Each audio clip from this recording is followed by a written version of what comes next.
have the main event, Colby Covington versus Jorge Masvidal, 170 pounds. Well, this one, I love it. I love it as a fight because it's just the bad blood is real. Because look, let's face it, we all know that the Colby Covington shtick, it is kind of fake. Now, I love the Colby Covington angle, by the way. I love the character kind of thing because I mean, some people are hating on it, but you can't argue with the results. Bottom line is the UFC, before he fought Damian Maia, the UFC said to him, "Win or lose, we are cutting you. We just don't think that you're a marketable guy, and we are cutting you." Right?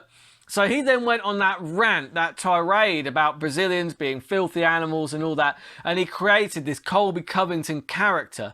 And since then, he's just gone from strength to strength to strength. Just he knows how to play the game. He's playing the game very well. And for all intents and purposes, I think that he's done the right thing, because what was the alternative? To not do that and get cut and then just keep fighting, you know, in Bellator or whatever. He's absolutely done the right thing, and you can't hate on him for that. But as fake as the Colby Covington persona is, I do think that the beef between him and Masvidal is very real, because Masvidal is about as real as it gets. It's why they did the BMF thing between him and Nate Diaz, because they're both. The reason the BMF thing shouldn't even be on the line, because people have thrown that out there, is because, look, this isn't a battle of two BMFs. It's like, at the end of the day, Jorge Masvidal and Nate Diaz they're both bad motherfuckers. And the reason for that is because they will throw down either one of them without thinking about it. Whether they're a professional fighter or they lose their fight license or not, they are ready to throw down any time. And they've both shown it. Outside of the octagon, in the octagon, doesn't matter, right?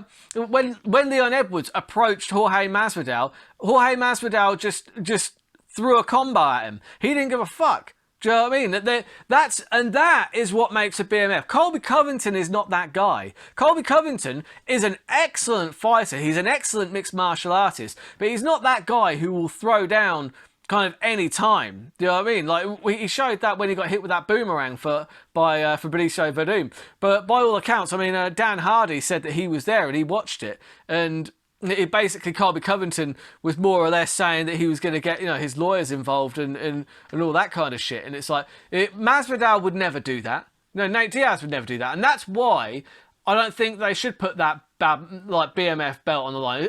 As fake and meaningless as that belt is anyway, I loved it because I think it's like a fun gimmick, but like, you've got to have two guys in there that are as real as it gets. And honestly, Colby Covington, there's not the character, it's not real. Like, the only thing that's real about him is his skill level. His skill level is legit. He is so good. He could pose so many problems for Jorge Masvidal. But you've also got to understand that they both know each other as well. They know each other very well. And you've got to wonder how that plays in, because you've got to remember that, like, Masvidal, he researches his fighters. He is an absolute savage, but he's a calculated savage. Because remember when he knocked out Ben Askren, like, he knew where Ben Askren's head was going to be. He knew that he lowers his head to that point every time. He'd done his research, right? And that's someone that isn't from one of his camps. These guys, they shared a house. They train together every day. You don't think that he's got some tricks up his sleeve for tells, for things that Colby does, that he knows that he can exploit.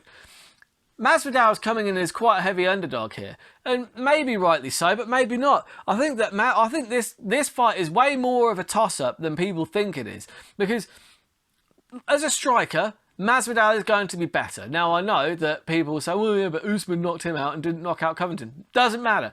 MMA math doesn't work like that. In terms of options and striking and technique, Masvidal is going to be better than Colby. Is Colby going to have a better gas tank, and will he be able to throw more, and will he maybe even be slightly faster? He might be. He might be able to just put that volume on him and just tire Masvidal out and then mix in the takedowns and really gas Masvidal out. That could be the main problem for Masvidal. If Colby manages to dictate a pace that Masvidal cannot keep up with, and that's a very real possibility. It is, I won't lie. But for me, I like Masvidal's chances of getting the knockout in this one, purely because he does know Or he does know Colby. They've trained together like umpteen times. And for Masvidal, this is just another fight. It's very difficult to fight somebody like Masvidal because you look at how many fights he's had. He's had like what, nearly 40 fights in the UFC alone, and or in the octagon, or mixed martial arts rather. But then you got to remember that he was fighting in backyards with Kimbo Slice on YouTube back in the day. So you got to wonder how many fights has he been in, like inside the cage and outside of the cage. You're probably looking at you're probably looking at thousands plus. You know, how do you phase a guy that has had 1,000 fights?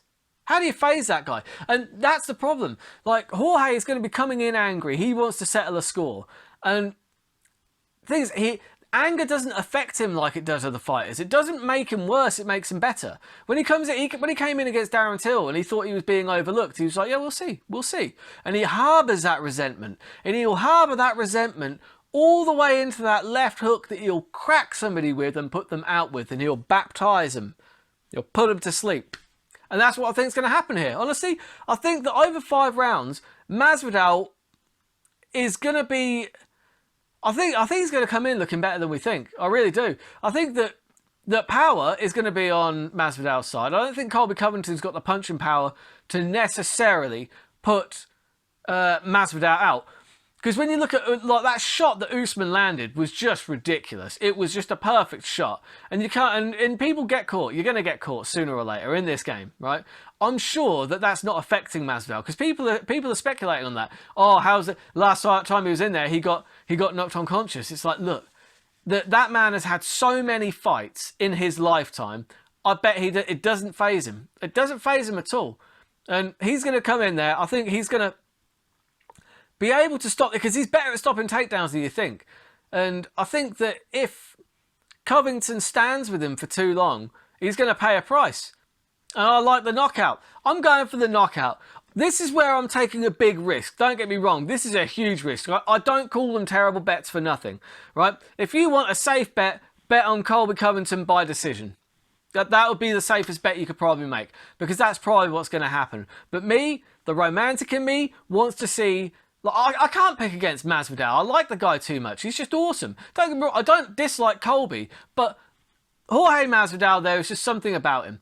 And the fact he can deliver those spectacular shots and put people to sleep makes me think he's got one more spectacular shot in him at least. And I think this one's coming this weekend.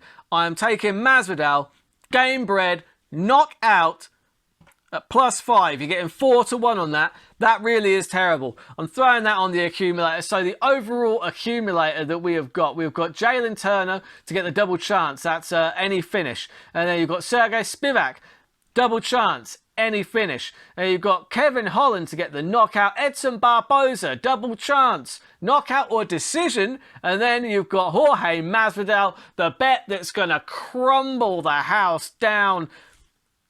+5 to get the knockout. Put that together on the accumulator. That is 114.95 to 1. That is an absolutely terrible bet. I've overrun by about 10 minutes, but I don't care. This is a great card, and there were some good fights to break down. And I've really enjoyed talking about it. Let me know who you're betting on in the comments because I want to know. I love discussing this stuff. So if you're watching this on the Thursday, thank you for subscribing to the Patreon, and like for everybody, if you could please, like, subscribe, all that good stuff. But until Tuesday or Wednesday, when I recap how terrible these bets have turned out, keep those odds long and those bets terrible.